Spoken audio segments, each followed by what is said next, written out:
I will. um, All right, so go. go. Okay, so Go away. you Go episode forth. will.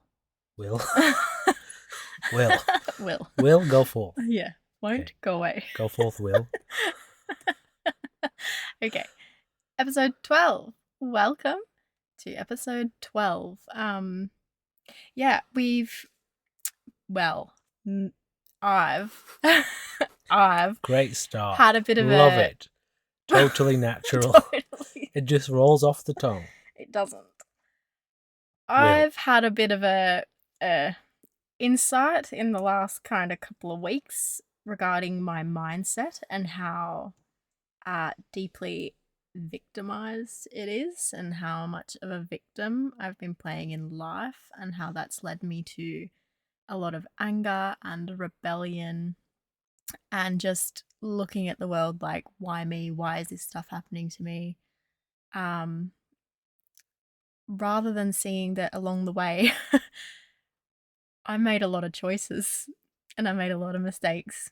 And yeah, like, to change your mindset from being a victim to not being a victim, like owning your life and taking authority for your life and responsibility for your actions, has played a massive part in basically a bit of insight for me these past couple of weeks, a bit of an awakening to some changes I need to make in my life. So I wanted to talk about like a victim mindset versus the warrior mindset.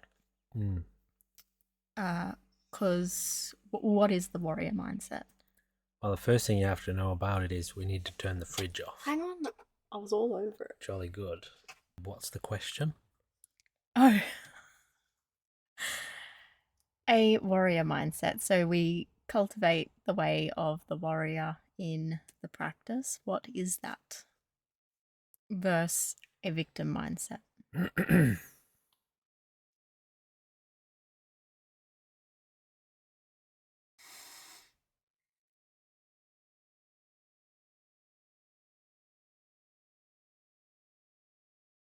Embedded in the word warrior is the word war.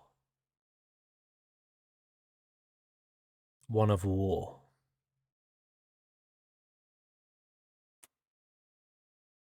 One who can go to war. And what is embedded in the concept of war is an enemy, or an oppositional force, an opposing force. Something to either overcome, or to rebel against, or to repel, or to fight against. A victim is somebody who has an enemy outside of themselves who they perceive to be controlling and dominant.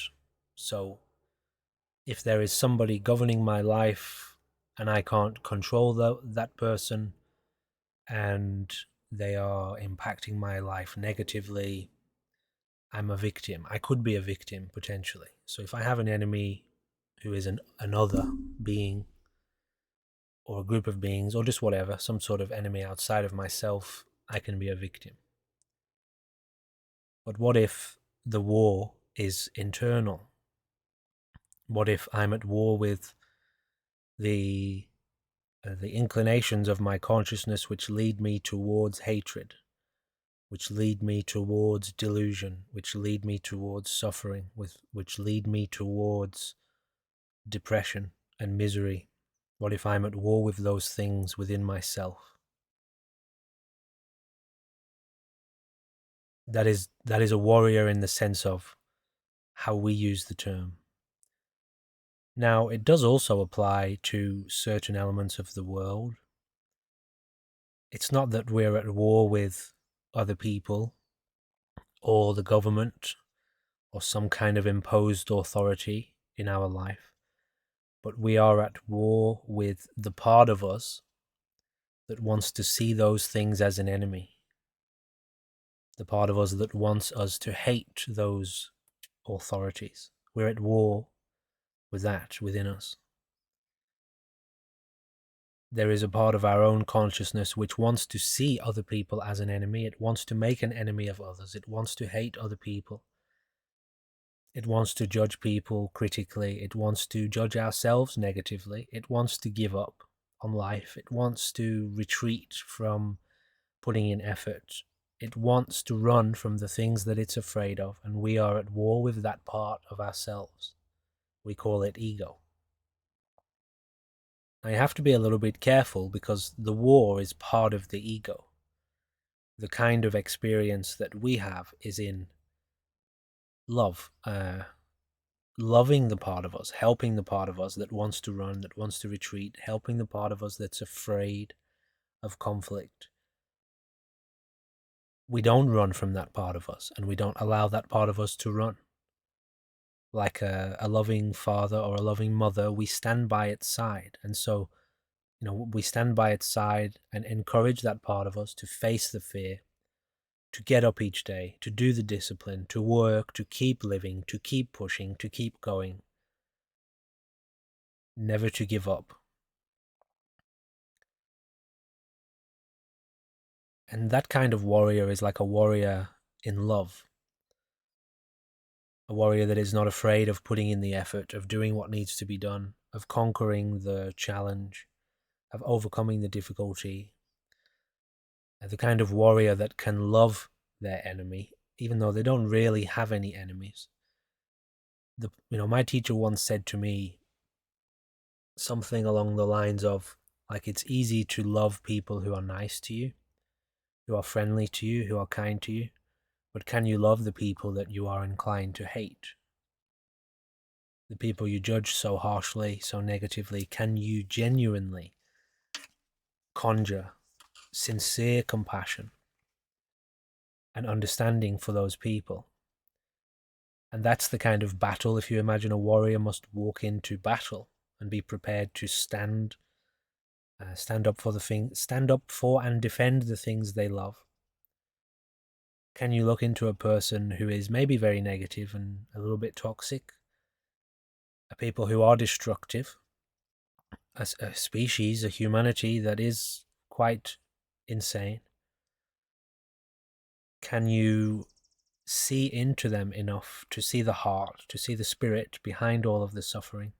And can you connect with that spirit? Can you go to work for that spirit to help those people overcome their misery, their confusion, their hatred, their delusion?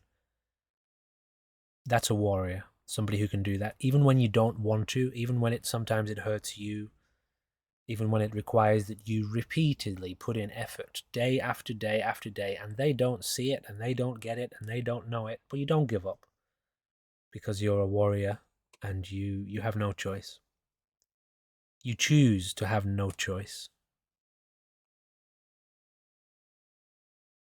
That person can't be a victim. If you're a warrior, it's impossible to be a victim.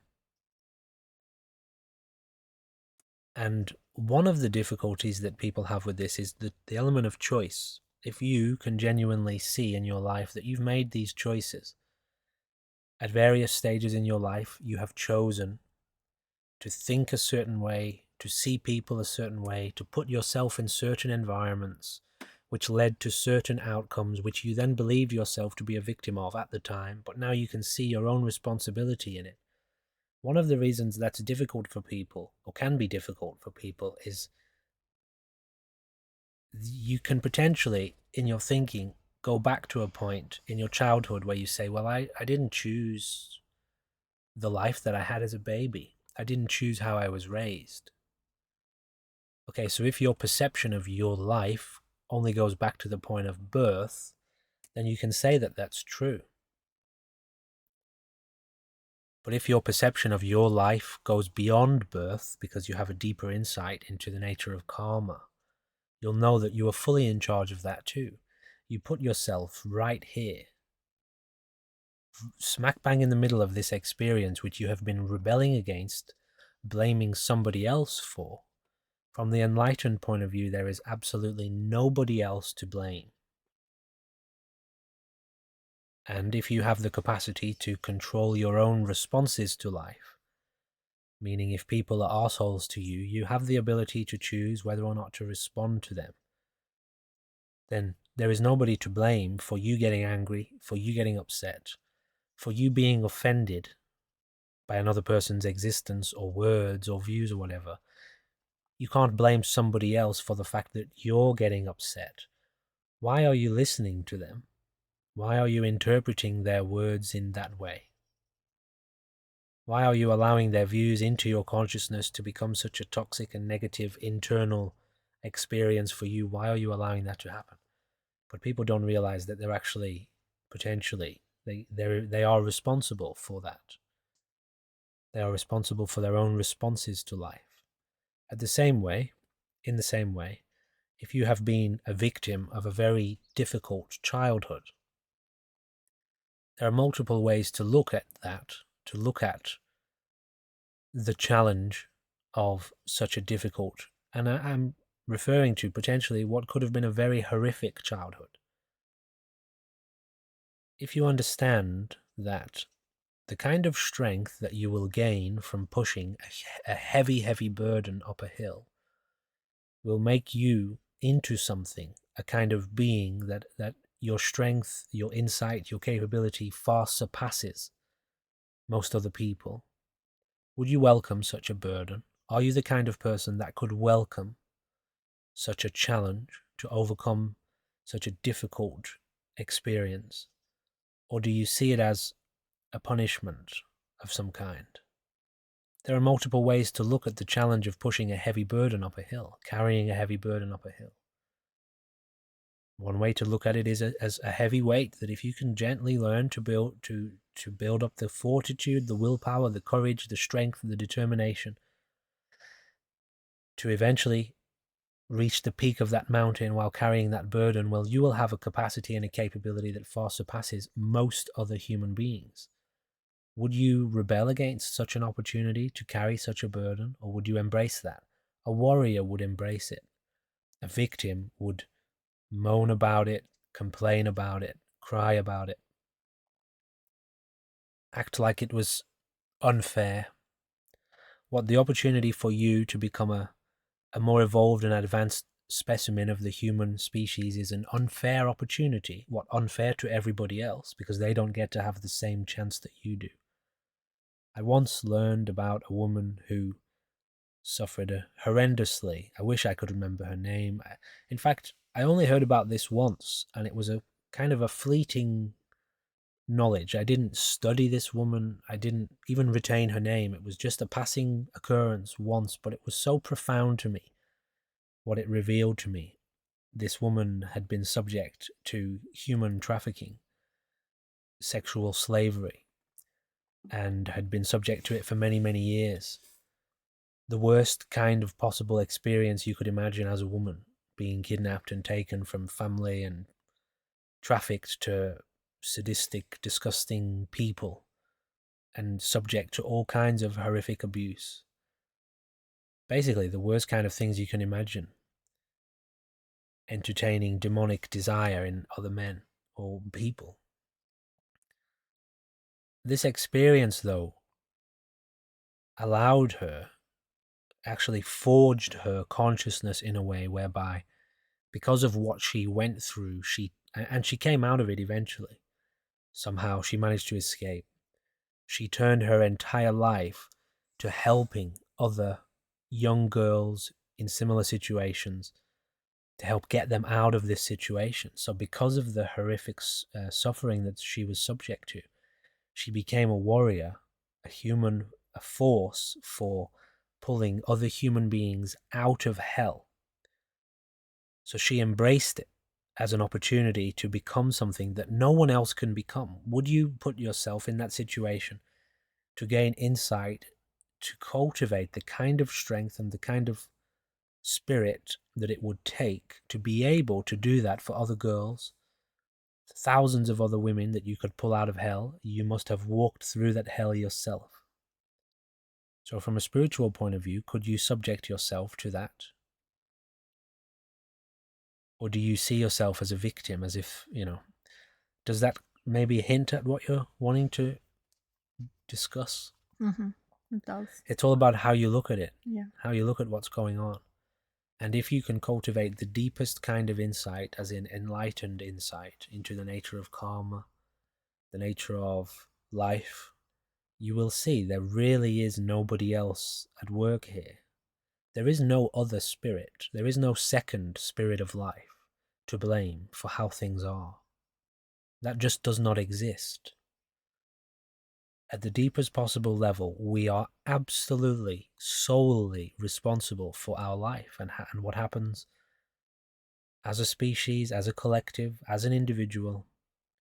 There is nobody else at work here.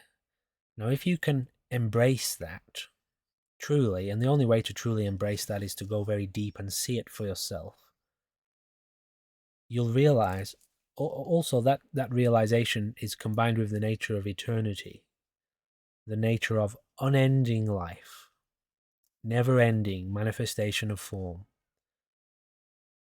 What are you going to do? Complain about it the whole time and act like a victim? Blame everyone else. Want to blame everyone else forever in this life and the next and the next? If you could gain the insight that revealed to you that you, your own mind, your own heart, your own consciousness created the cosmos. All form of experience manifests in your mind, and there is nothing else anywhere that exists except for that. To fully awaken to that reality means you have to get to work. It's down to you. You are the only one that can make a change. You are the only one that can transform suffering into enlightenment. The perspective of suffering into the perspective of enlightenment. Why be a victim? Why waste your time on misery and complaining when you can get to work helping and transforming the situation? So a warrior sees that way. A warrior lives that way. At the same time, a warrior meditates very deeply on the question of, what do I give my life for? What do I dedicate my life to? I have a certain amount of time to live as a body, in this body, with this opportunity at the moment, in this place, on this earth.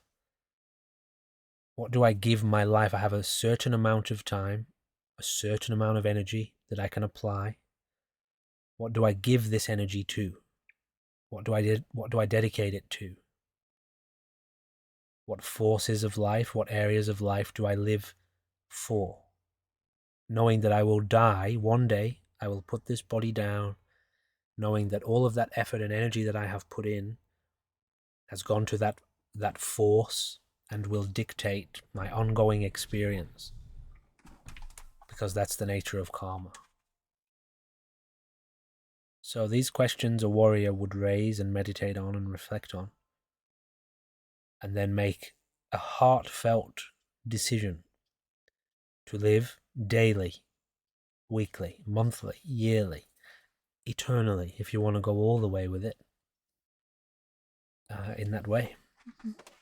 The way of the warrior, it is known as. So, as a victim, we tend to blame everyone else for how things have turned out in our life, because we perceive that there's something outside of ourselves that has control over us. Like, for example, we're blaming our parents or the government for how this is all happening. Only an individual can be a victim. How can the whole be a victim? What I mean by that is the victim mindset is the foundation of the victim mindset is delusion. So if you're a victim, you're deluded, which reveals a lack of insight. Meaning, if you can take your insight deeper, your insight into what you really are, you would kill your ability to be a victim. So, go ahead, carry on.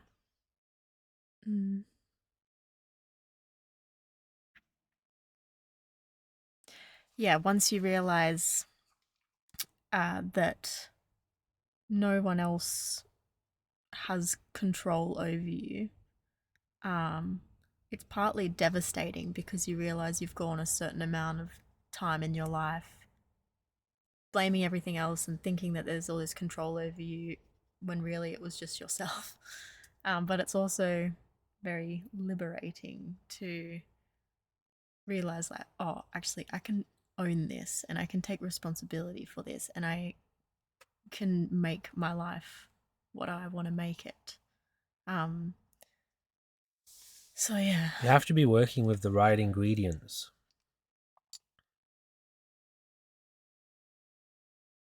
There is a force of life much bigger than you as the individual, which is responsible for the entire process of universal evolution, meaning the way that every atom interacts with every other atom is that thing is responsible for that, not you as the individual.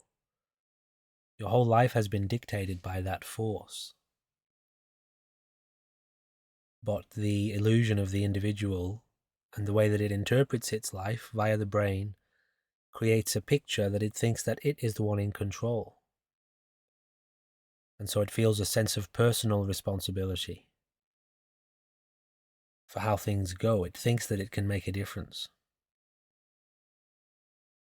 But isn't it funny that the more you listen to that part of you and the more you strive to govern your life via the process of individual perception of you think you're in control as an individual, the more you suffer and the more you struggle and the more confusing things become, and the more aggressive and the more conflicting things become. And yet, when you let go of that part of you, the apparent I, the sense of an individual, when you let go of that part of you and return your awareness to a fuller picture of life, essentially you hand yourself over to presence, very deep presence. The suffering is diminished and the truth is revealed.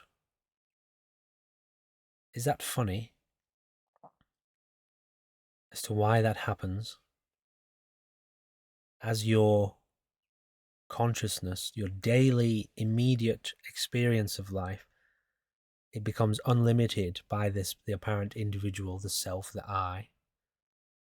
And you start to see, oh, this greater force of life has been at work here the whole time, and I haven't really been the one doing this. I realize all of my all of my suffering is based on delusion. I've been making myself suffer because I've been believing lots of lies. You only think you're the one in control. You've never been in control as the individual. The entire earth is dictating the pace of your breath.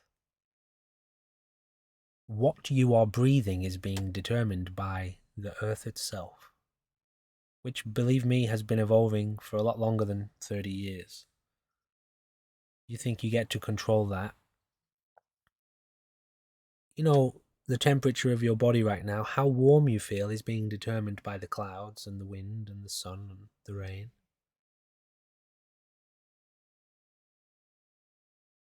What you're hearing right now is being determined by those cows over there. They have more control over your life than you do as an individual. I don't know if you can hear those cows, but we've got some very energetic and active cows around us. What do you think you control here? If you're looking directly at life, you'll realize there is no individual. Now, what happens in the process of awakening is that you, as the apparent individual, start to reawaken to the fact that you are actually that force of life, and that force of life is in control already and self-sustained. It has never lost control. It has always been in control. It is the master of the universe. Pure mind, pure consciousness, pure awareness, whatever label you want to give it. God as well, some people call it that. Nature, the universe, the cosmos. So as you reawaken to the fact that you are already operating as that, and as you begin to consciously operate as that, the victim is gone. You cannot possibly be a victim. If you are an individual, you are subject to that. But if you are that, there is no subject.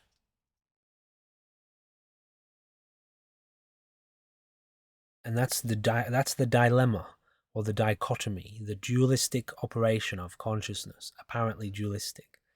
If you are perceiving yourself as an individual, then yes, you are subject to the weather, to the sun, to the tide, the ebbing and flowing of consciousness. You are subject to that. So if you wanted to be a very deluded individual, you could blame life for the circumstances. But if you are that whole life playing out, who is there to blame? If you are the whole, there is no other. There is only one, immediately manifesting life unfolding, which is what you are witnessing right now. What you are directly sensing is smack bang in the middle of a never-ending process of life's evolution. Why would you want to rebel against that? It's incredible. The way that life has been evolving forever, which is your true identity, and the way that it's unfolding, intimate with itself, in love with itself, free, totally free and unbounded, without concern. What on earth would you want to rebel against? So the problem with the victim mindset is it's based on a delusion. The delusion that you are an individual. And if you want to be an individual, and if you want to continue operating as an ego, believe me, you're going to find plenty of things to be a victim of. You're going to find plenty of things to hate, plenty of other ones, other beings who don't think like you do, who can't hear you and can't understand you and judge you negatively. That's all you will find. Well, not all you will find. You might find lots of other people who think like you too, who you can all group together and have a shared enemy, and now you've got a religion. Or a country who wants to hate the opposite part of the world because they don't think like we do. And you'll find lots of that. Because that's the fragmented perspective of life, which is a pure illusion. Life is not fragmented. It has never been fragmented. Anyway, whatever you want to do with it, you want to wake up from it, ideally. So how do you wake up from being a victim? Meditation is the process. Learning to directly, right now, identify the oneness of life, which is the perspective of awareness. So stepping into pure awareness as awareness, undifferentiated awareness with no gap. Because only in the gap, where you could say you lose consciousness, you lose the perspective of awareness and you fall into the perspective of the individual and you identify with it, we call that a gap. You have to stop that from happening, which is the lifestyle of cultivation. To dedicate your daily life to learning to watch the present moment in that way, whereby the full reawakening to the true identity as awareness of life is reestablished. And you realize you've been that the whole time, and you fell into a lie, the lie of individualness. So you've got to stop that from happening. That's the path. That's what you aim towards. That's what you do each day. Establish yourself as direct awareness. My teacher used to call it, still calls it, crystallizing the host, or crystallizing awareness. Crystallizing because at some point there is a full a completion of the goal, of the task, in which, if you wanted to get a little bit metaphorical about the way that you experience life from that point of view, you could say that it's almost like there's this point within you that's been condensed like a crystal, and that point is the cosmos. And so there is awareness, and then there is your connection, your point of connection with the world, which is almost like a little crystal in you, in the heart, a fully formed, crystallized heart of awareness, which you can never lose. which one could say is the kind of barrier you have to get across, which determines a fully enlightened being versus a kind of awakening being who might be awakening to various elements of the nature of truth. So to crystallize awareness is the goal, and don't mistake your life. If you are serious about cultivation, that is the objective. The final awakening, the full awakening. And it's not a Kundalini awakening, it's not an out-of-body experience, it's not a weird state that you attain to in meditation. Those are all steps along the way. Those are all elements of awakening to the nature of consciousness and how consciousness operates. But the final goal is fully enlightened, crystallized heart of awareness itself, which it is a spiritual and a physical reality. It is a spiritual and a physical impossibility that part of you will ever be confused ever again, or lost, or hidden from that point on. And the goal of a full awakening is achieved, which is why, it's very wonderful to have that as an objective, because you know what you're working towards. Is there still any kind of identification with the individual within you? Do you still perceive yourself to be an individual spirit? Do you still not understand why every other person in the world doesn't think like you do? Do you still not understand why there are so many different factions on the planet, different religions, different perspectives, and different cultures? Do you not understand the functioning yet of the apparent other being? The fact that multiple points of view can exist in reality, in the body of the cosmos. Multiple perspectives exist, and that's essential. For the operation of life, it is necessary, fundamentally necessary, and that you would have to be insane to want to go to war with another perspective. Do you still not quite get that? Then you have more work to do with regards to your awakening, which is a great thing to recognize, but a silly thing to deny. If that's true, continue awakening, continue waking up, until you know that there is nothing to be said, there is no problem. There is no problem at all with the operation of life. None whatsoever. Not, oh, I haven't got a problem now, but when this happens and that happens, I lose my shit. Or, well, I'm really okay with life because it's operating within a certain parameter and I have the conditions that I've met, but I would never want to be like that or like that person or like them or like that. None of those views should remain. Absolutely no self-identity, no identity whatsoever would remain. Because the cosmos has no identity. That's what causes it to evolve and unfold as multiple, never-endingly evolving perspectives, which are always changing and have no core to them. They have no solidity. Like the ocean never ever ever stands still. You can't identify the part which starts as an ocean and ends as a cloud or a raindrop.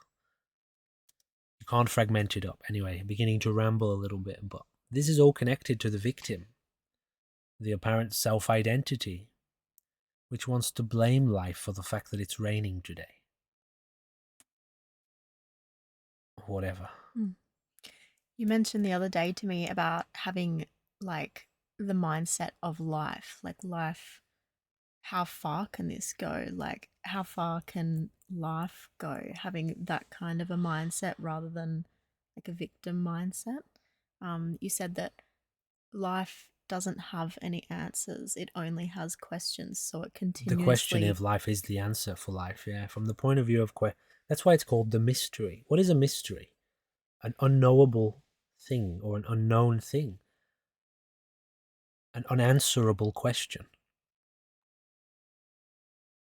Can the answer to your life be the question of life? because the perspective of life is that it doesn't know what it is, and so it's wondering, what is this? What can I do with it? Where does it go? Where did it come from? How far does it go? What happens if I do this? What happens if I do that? And even if it could answer one of those questions, immediately more questions would arise immediately. The very second that one question would be answered, another question would arise. What happens if I do this? Oh, I'll do that every day and find out. Oh, well, now that I've done that, what about if I do it this way instead? What happens if I do it that way? And if you reflect on the nature of the truth of that, the fact that there are never-ending questions about what life would look like in a desert, what life would look like at the top of a mountain, what life would look like at the bottom of an ocean, what life would look like from this point of view, from that point of view. So we're starting to gain insight into why there are so many different cultures, body types, religions, viewpoints, traditions, versions of history, stories about what life is, why art, Yeah, like, wow. why there is by matter of fact no forms of art that are created are identical. Every single one of them is unique, and it will always be that way, because the atoms that make up that piece of art will never ever materialize that way ever again. And so how can you be a victim in that when it is never endingly unfolding as brand new consciousness immediately? And that's wonderful. That's the perspective of life itself. It doesn't know what it is. It has never been this before. So it doesn't have a view of what it is. You understand? So that's the perspective of life. It's an unanswered question. An eternal fascination with what it is right now, because it doesn't know what it is right now. And it needs to be looking at it. It needs to be knowing itself immediately in the moment in order to be there with the question. This is what it is right now. Well, when you're watching it, it's changing. The body is changing, the breath is fluctuating. The sounds are changing 1 second to the next. The feelings inside the body, the eruption and emergence of energy and vibration at the core of the being. Bursting radiation like there are little explosions of light happening all the time, brand new. New stars being born, new planets being formed. That's where you would be if you were on the same page of life. What have you got to complain about? What do you want to be a victim for? Because you're identifying with the body, the brain, the individual part of this whole process, and the memories that the brain has, you think you are a being, a person, and from that point of view, it looks like everyone else is to blame, or somebody else is doing something on purpose. But you don't realize it's you over there doing that. You're doing this together as oneness. We're all in the same boat here. We all have no idea what's going on. And part of the problem is everybody wants to claim they've got the answers. Every religion wants to have all the answers. Every scientist who becomes dogmatic wants to claim we know the way it is. Do you really? Things are changing every second. And you won't admit that. And sit here next to me in this space of absolute unknowing, in which we share the same perspective of, who knows? Look, let's find out together. Are you going okay over there in this great mystery? Is there anything you need? Can I help you? Are you all right? We're working together, aren't we, in this great unknown mystery of life? Should we answer these questions together in a community which says, what happens if we wake up each day and forge this kind of discipline? You want to do that together? Because I find that a very interesting question in my life. Can we wake up each day and forge a life of discipline in intimate connection? You like Kung Fu, you like meditation, you like sharing time and energy together, you like caring for each other. What would happen if we as bodies here woke up each day and lived that way? I have that question. Do you have that question? We can share that question. You want to? I don't know the answer though. Don't ask me what it looks like, because I'm waking up each day figuring that out. And it's teaching me so much about the nature of beingness, being a body, operating as a body in a world with myself in life. I'm learning so much, but I still have so many questions about how to do it each day. And I have to face the challenge of waking up each day, because that's a difficult question to answer. You want to operate harmoniously as a being, as part of a species, whereas a massive amount of the species is currently insane. And you want to learn to work together. Are you ready for a challenge? Because we harbor in the consciousness of these bodies, we harbor the seeds of insanity. The seeds of delusion still exist in the current manifestation of these bodies. You're aware of that, ego? We want to overcome that together. You're prepared for the challenge of that? You know that's a very difficult thing to do, to overcome your sense of self intimately in a relationship as a community. You want to wake up each day and simultaneously together cultivate awareness, the true perspective and experience of life. You know that's hard to do that. It brings up many challenges for yourself, for myself, for ourself. All right, let's do it and see what happens, eh? Yes, the perspective of life itself is this. It's unfolding with many questions, and it's fascinated and really, really wants to explore that, because it just does. The last thing the perspective of life wants is for it to end. It loves it.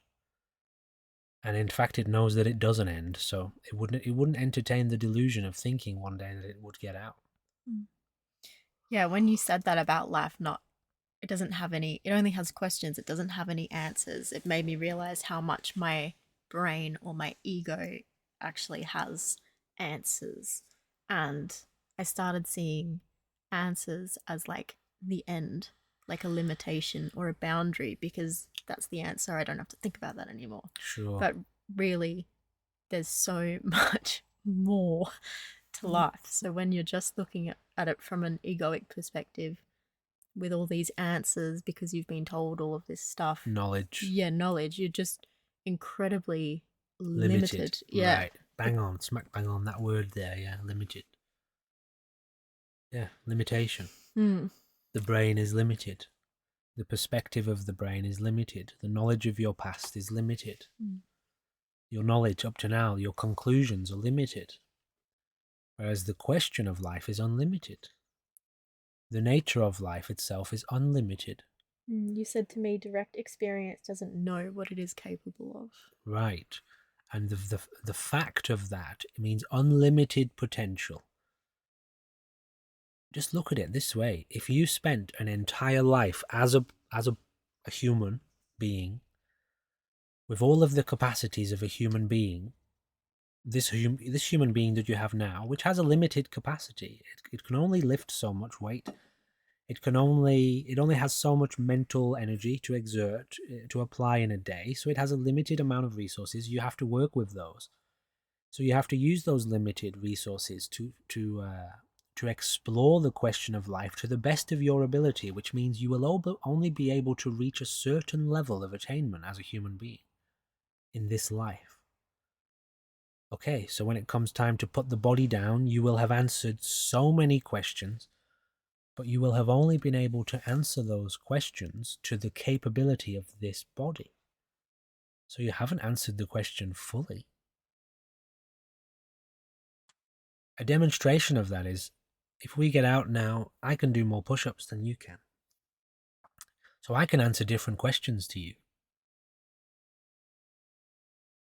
So this body is capable of answering a particular set of questions in life, and I have to figure out those and push those to the limit so that life can figure out what it is through me, to my capacity. And you have to do that for that one.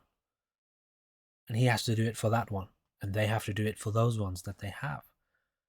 But when it comes time to drop that body and you get another one, you're going to have a whole new... You may even pick up the same questions, but the capacity of the body will be expanded because you will have evolved it. The consciousness will have evolved by the questions that you've answered. So now you get to do it all again to the next degree, to the next level. This is the evolution of consciousness.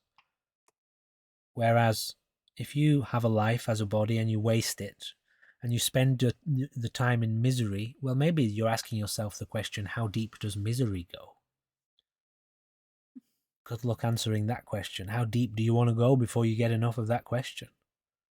Is that what you're trying to answer in your life? How miserable can you become? Jesus, watch out for that. That's not a very nice question to be asking yourself. But if that's what you want to ask, by all means, go ahead.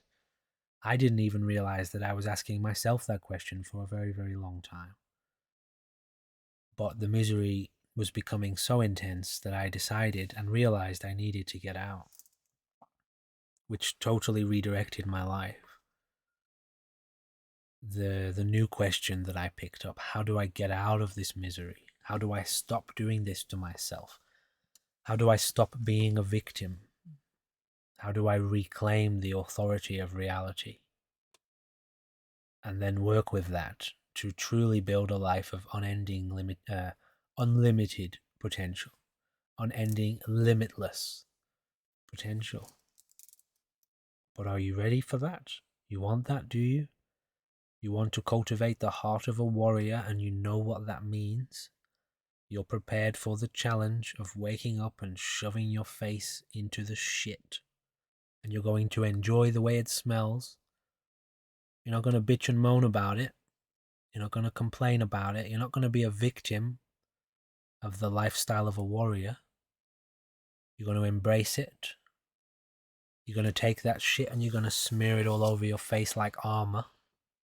And you're going to wear it to battle. The effort, the discipline, the pain, fear. You like to face fear. You like to get to know your fears and your limitations and then face them and then live on the edge of limitation. The amount of pain it takes through physical discipline in cultivation and martial arts to constantly reach the point of pain, exhaustion. You want to live there, do you? Are you a psychopath? You want to cultivate the mindset of somebody who refuses to quit no matter how hard it gets. Okay, let's do it. Let's wake up each day and do it. You know that's what you're asking for if you go down the road of martial arts as a way of awakening. Our school, our way of life. Fundamental. The martial arts way, the physical and mental discipline of it. The emotional, mental, physical discipline of martial arts. As a means of cultivation, because it really gives your body something very wonderful to do, and it helps you push the mental and emotional barriers of your current level of consciousness. Not to mention, higher martial arts is all about awakening to the energy of mind, which means direct contact with presence, chi, deep yoga. That's the way you want to go, is it? Okay, well, we can do it, but be prepared for a slog because it's bloody hard. A victim won't make it. You have to abandon the victim. What do you want to blame me for telling you to wake up each day and push yourself? You want to turn me into an abuser because you want to play a victim? I'm not here to abuse you. I won't make you do it. I won't become an abuser. Somebody who would force you to do it against your will. That's not how this works. It's supposed to be your will that's forcing you to do it. So I will just let you go. If you start to resist and struggle too much, I say, maybe think about doing something else with your life, Because I'm not here to do that to you. I won't do it. I'm not an abuser. So you have to pick it up for yourself with your own will and your own intention and your own desire and your own heart to cultivate the way of the warrior. A victim will not make it. Anyway, that's probably relevant to someone in some way. So, like, having a teacher when you're doing this training helps you to push yourself beyond your own limitations and capabilities, or what you think you're capable of. Why is it important to push, to have a teacher to be able to help you to push past the barrier of pain? Like, when, for instance, when my brain starts to feel pain in the body come up during an exercise, I immediately go, I can't I can't do it anymore. I can't do anymore. But then to have you there, you're like, yes, you can. And then you go, Life, and all of a sudden you're doing the exercise. life is a dangling carrot in front of its own face. How's that for a quote? That's what life is to itself. That's what causes evolution to happen. The question of what is this is a carrot dangling in front of the face of God. It's always moving forward. It's pushing forward to reach the carrot forever. So do you have that in you already? Is your own mind that? Is your own life the carrot in front of yourself? How far have you come already? Oh, there are many questions you can ask, but because that's what life is to itself. If you don't have that in you already, that's what the teacher is for you. The teacher manifests in your life as the carrot. Come to me, keep coming. I'm this way. I've been this way for a long time. I've got a carrot. I keep looking for the carrot. I keep trying to reach the carrot because I'm on the same page as life. Because at a very deep level, life is that for itself. That's the process of evolution, spiritually. Physically. When I say physically, I mean matter. The reason that matter exists and evolves at a subatomic level, at an atomic level, all of it, the chemistry, the nature of chemistry, from the smallest building blocks to the biggest building blocks of life, the quantum and the relative level, the relative scale. All of it is reflecting the principle of never-ending evolution, unhindered, unending growth, because it's a carrot in front of itself and it has to keep reaching forward to know what it is. Now, a true teacher who knows that, who lives that, who sees that, who is that process, knows that it's not the process of having a teacher, being a student, and having a master is for the master to introduce you to that fact of your own life. It is not for me to identify as the teacher of the world or of the people and say, my role is for you to come to me. That would be my identification again, the egoic identification with this process. It's not for me to say that I have discovered that life is this way and I have access to that and you don't, and therefore you must follow me. It's not that. It's for me to figure out how to help you realize that principle of your own life. To encourage in you and support the awakening of that fact in your own life. For you to identify that that capacity of spiritual awakening and reality is in you already, and that it is very connected to awareness, presence, and that I have to remind you of that often, so that eventually you see and feel and realize the same awakening, at which point you have awoken the teacher or the master in yourself. Self-mastery. If you can do that on your own, you're all right. You do it. You're good. But if you have no idea what the hell I'm talking about and it sounds like a weird foreign concept to you, if you want to inquire, we can get to know each other. You can get to know my style. There are lots of different teachers out there. They all have different styles. Very unique, some of them very similar. But it's all the same process of awakening to the reality of awareness as master of life, which reveals the true nature of evolution and spiritual unfoldment and the same heart of consciousness. This is why we all use the same language.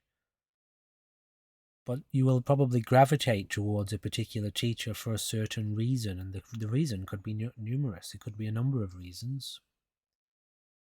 And that doesn't matter. It's fine, whatever you want. But it's not about the teacher, essentially.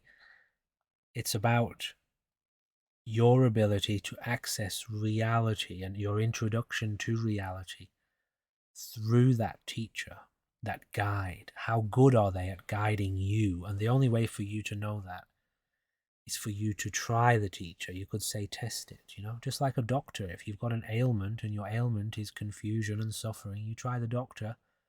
There are lots of different doctors. Some of them focus on all different kinds of medicine. Alternative medicine, traditional medicine, Western medicine, Chinese medicine, experimental, the list goes on and on. So if you go to a doctor and they just seem to nail it, every time when you talk to them, it's as if they just nail your ailment. In fact, sometimes you don't even have to say anything. That doctor starts talking and it seems like they're addressing your specific problem before sometimes you even realize that was your problem, but the very conversation makes you realize, holy shit, I've got that going on. You've probably found a good doctor. Stick with him, and then stick with him for a time, and if you feel yourself waking up, because you will, experientially, evidentially, you will feel it, you've found your guide. Stick with them. Get as much out of them as you can while they're alive, because they won't be with you for very long. You've got a limited amount of time with them, physically. It's a fact. Cherish it, embrace it, make the most of it. If they are a sponge, squeeze them for as much of their essence as possible. That's where things can get really fun. Extract as much of their essence as you can. Couldn't help it. So that's the function of the guide, the master. Now, a master in our tradition is very much related to Kung Fu and the ability to withhold and withstand the energy and hold the presence. And a grand master is an old master who has become a master of masters. A master who has made masters, like a father who has a child is a father. When their children have children, they become a grandfather immediately. So if a master is serious and sincere about their training, of course they are aiming to become a grandmaster, which means they would want to be cultivating masters, and the only way to cultivate a master is to awaken a master, which means you must figure out how to introduce the student, the apprentice, to the master of their own heart, which is your master, awareness itself, pure mind, and then help them. Because there's one thing about introducing somebody to the master of the cosmos, pure awareness, which is wonderful and a remedy for so many ailments. But it's another thing to cultivate somebody who wants to live as master, to not leave that space. That's a different kettle of fish. And that's what a monk, somebody who wants to be ordained and be very serious about the practice, that's the way that they're going, The full identification with the process of lifestyle. Wake up each day and cultivate and forge the discipline and do the shit. Carry the shit. Push it. Push it. Push the shit up the hill. Yeah. And then demonstrate the capacity to do that each day and face the mind that is applied to you in a day, which addresses your negativity, your limitation, your fear, your anxiety. Can you withstand the process of that and be subject to that process? And as an ego, that can be very difficult because it rips you apart. Really, really rips you apart. But that's how you forge a warrior. If you can't withstand this stuff, you're not capable. You want me to turn you into a warrior, then I'm going to add heavier and heavier and heavier weight until we reach your limit. And when we reach your limit, I'm going to make you stay there. And because of the nature, the reality of evolution, if you can stay there for a certain amount of time, you will evolve to be able to handle that capacity. And if you can keep doing that for a few years, you will become something that can be a force for awakening in the human species. It's the only way to do it. There is no other way. Everything else is fake. It's a lie. It's people pretending that they want to wake up, but not doing the homework. And we don't do that here. We do the real version, which is why you are subject to the challenge and why you are constantly being watched. And you are constantly having certain little doses of things pointing out to you, pointings. So embrace that. Don't be a victim of that. Don't rebel against it. Trust me, and I've said this to you before, when you really get to grips with this, when you really sink your teeth into it, you start being very grateful. Thank you. No one else is doing that for me, and I don't know how to do it for myself. Thank you. Genuinely. No one else in the world seems to be able to point this out to me. And you're very direct. And the more direct you are, the more I wake up. Thank you. Quickly cut. That's not a through the victim. shit. That's not a victim. That's somebody who can stand shoulder to shoulder on the battlefield of awakening with the same razor sharp sword, or if it's not a razor sharp sword, it's a tiny little knife that we're sharpening. Well, it's still, you can still do a lot of damage with that to the illusion and delusion of your ego. But, you know, keep refining. Anyway, that's the mindset of the warrior. A victim doesn't even come into it. You might start out as a bit of a victim, but, you know, you want to wake up from that. So eventually you make a bloody choice. I refuse. I won't be a victim. I will do whatever I have to do to look at the current circumstances of life and become a warrior in the shit. And eventually, I know that I will forge the kind of mindset that says the deeper the shit, the stronger the warrior. Bring it on. Maybe not too much, not too quick. It gets heavy and it gets hard, and it does get heavy and it does get hard. But if you can approach it in the right way and you're prepared to wake up and train and refuse to quit, no matter how slow you have to go, you won't quit, then you'll never fail. Because all you have is learning and growing, like life, evolving, and now you're on the same page as life. You really want that, do you? Really? Okay, well, let's test that, see if it's true or not. Are you sincere? And it's okay to try. It really is okay to test it. There's plenty of other things you can do with your life if it doesn't work out. There are plenty of other options, and they're not lesser. They're just different. And if it wasn't this lifestyle that was right for you, it would be the right thing to do to find the way you do want to go that would work for you. There are plenty of different paths. But you'll never be a victim if you're doing it right. What, are you going to be a victim of yourself? It doesn't make any sense. You have to be deluded to be a victim. And that can be confronting and potentially offensive. But it could only offend a victim. Where does the victim mindset come from? The individual. The perspective of the individual is that it is subject. Right. So if you are subject, that means there is a force out there bigger than you that is doing everything to you. Mm. So you're immediately a victim. If life wants to raise you up and you see it as a god or some being, thank you, you are so nice to me, you love me, you must love me, you give me everything, and I'm so happy. And then when inevitably life starts to ebb and flow the other way, oh, why have you punished me? I've been so good, I've been so grateful. Why are you punishing me? My things are failing, my project isn't working. Okay, so you're still attributing some external force of life to the way your life is turning out. You think somebody else is to blame for your circumstances. That is the inevitable conclusion to the individual's perspective of life. And that is what has given rise to the illusion of religion, some force of entity or God who is doing this to us, some mysterious force out there that is unknowable, that we can never know, who is watching us all the time and judging us. The perspective of the individual has given rise to all of that illusion and delusion.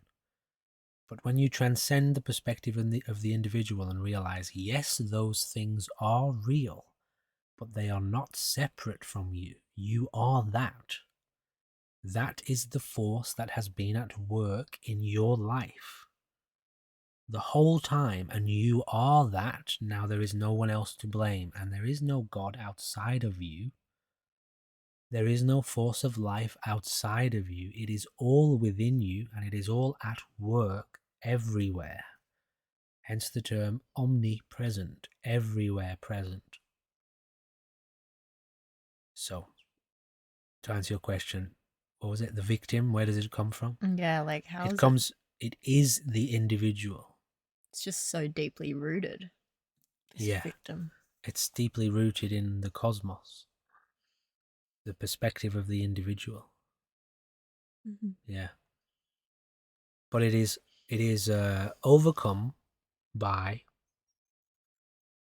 removing the gap of awareness. The reason for that is very hard to describe, but I'll do my best. If you are living in a video game as an NPC, as a character, and you're walking around all day, and your whole ability to perceive your life is limited to the character only, you don't know the world and why it does what it does. You don't know the other characters and why they do what they do.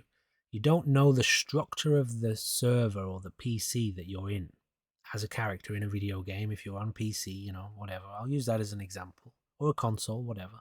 Most people these days have played video games, so they know what I'm talking about. As an NPC, you don't have the ability to be aware of the console and the electricity that's flowing through the cord that's plugged into the house and the what do you call it? The mains and all that. You're not aware of that. You're just aware of the character.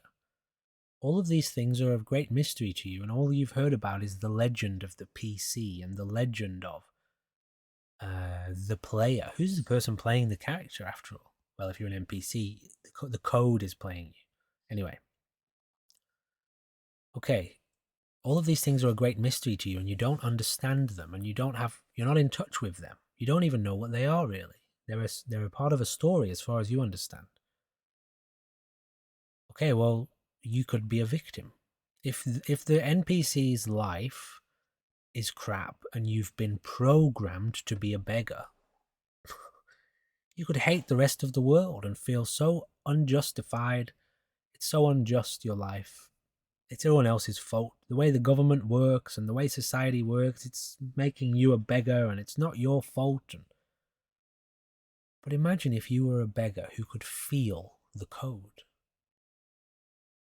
You knew because you could feel the PC at work and the whirring of the fans and all of the electricity flowing through the body of the PC. And you knew that actually, as an NPC, the code that governs the king is the same code that governs you. It's just a little portion of the code that's separate, operating in a slightly different way.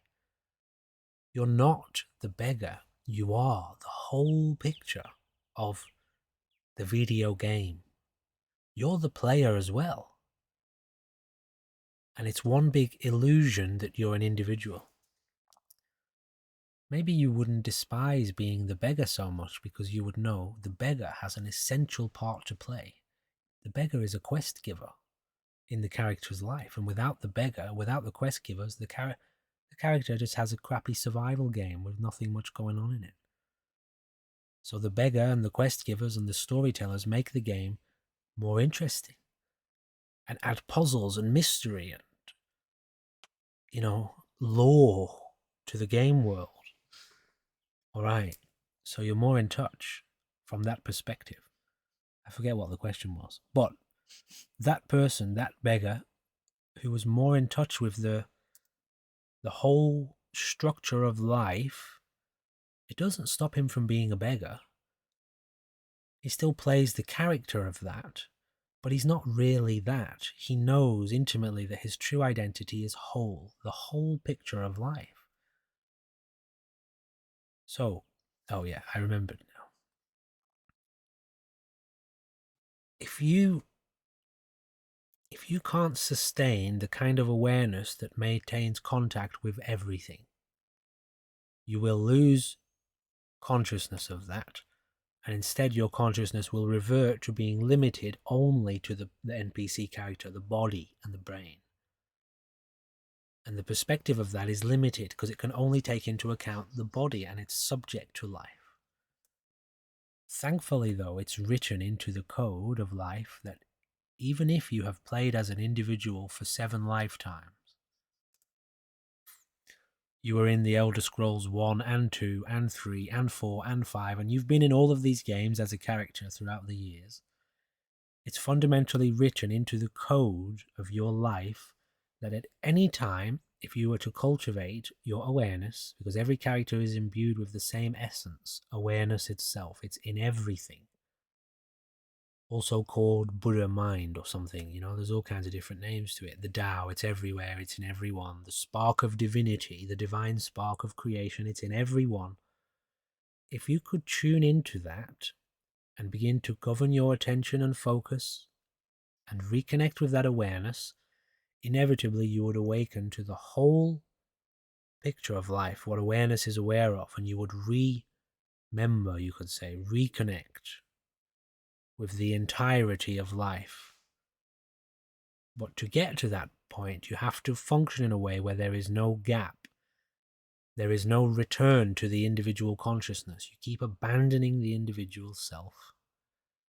Your thoughts as an individual, your perceptions as an individual, your feelings as an individual, your sensation as an individual. You don't grasp at it, you keep relinquish it. Abandon it and continue to expand awareness deeper and deeper, further and further out. Eventually it hits the whole and becomes crystallized. That is the process of awakening. That is the process of enlightening your mind, enlightening your heart. This is not a mystery. This is a very clearly defined and written out process that thousands of teachers have talked about and explained over the years. It's not hidden from you. Nobody is hiding this from you. Nobody is stopping you from doing this. Nobody is a barrier in your life. You are the one deciding whether or not you wake up or whether or not you stay asleep. That is the fact of it. There is no ruler out there or authority who can stop you from awakening. That's ridiculous. One of the first things you awaken to as you begin to truly see mysticism in your life is that it's everywhere. It's in every bloody movie you watch. It's in all the kids' movies. Disney are one of the best for it. We talked a little bit about this the other day. Yeah, I was watching Aladdin. I was like, the mysticism is everywhere. The magic is everywhere. The occult reality, the subtle hints at the oneness and the truth of awakening to life and awakening to the magic of life. It's absolutely everywhere, unavoidable, unhideable. And there is nobody hiding it from you. That's another part of the ego's delusion. Anyway, we don't need to go down that road. So, to govern your focus, attention, consciousness, awareness, to return to the whole, which is a daily doing, a daily application, to construct a life that allows you and a mind that focuses on returning to the whole picture of life, is all there is to it. And if you don't know how to do that, get a guide to help you awaken. That's it. Easy, simple. Right. Anything you'd like to say? Well, I've already said it all. Jesus. Yeah, you talk a lot. What more do you want? No. Maybe a thank you to everyone who's watching. Thank you to all the people. It's, we took a couple of month break, didn't we? Our life went on retreat. Yes. And so we went on retreat with it. And it's nice to be back. Thank you to everyone for the comments, the welcome backs, and the thank yous. Let's just say, more and more of the reality of this channel and what we're doing here as Mystic Society is becoming self-evident and apparent each day, and the desire to do it and the responsibility to do it and the inner workings of how we're going to be doing it is becoming more and more clear to us. The website is going to be evolving much more soon. We are contemplating potential live streams, things like that. We also do want to begin to offer services for serious people as a kind of members section, a way that people can really deeply connect with us who really want to begin to cultivate the true development of this lifestyle long term, who may want to make serious connections with us. We know you're out there. We hear the requests, subtle requests, and we're trying to figure out how we want to go about it and how we want to do it. So all I'm saying is, yeah, keep an eye out for the development of the channel, and notifications and messages, and I guess announcements will be made. I'm going to be cultivating a Discord server for like live podcasts for people who may want to check in and jump into a live talk, so you can be actively involved, and also a kind of private community where people can share their experiences, questions, thoughts, feelings, development, progress, whatever it may be. So please do keep one eye open for that development. Yep. That's it. That's all. All right, ladies and gentlemen. The light has come. Yeah. Thank you for watching. See you in the next one. Goodbye for now.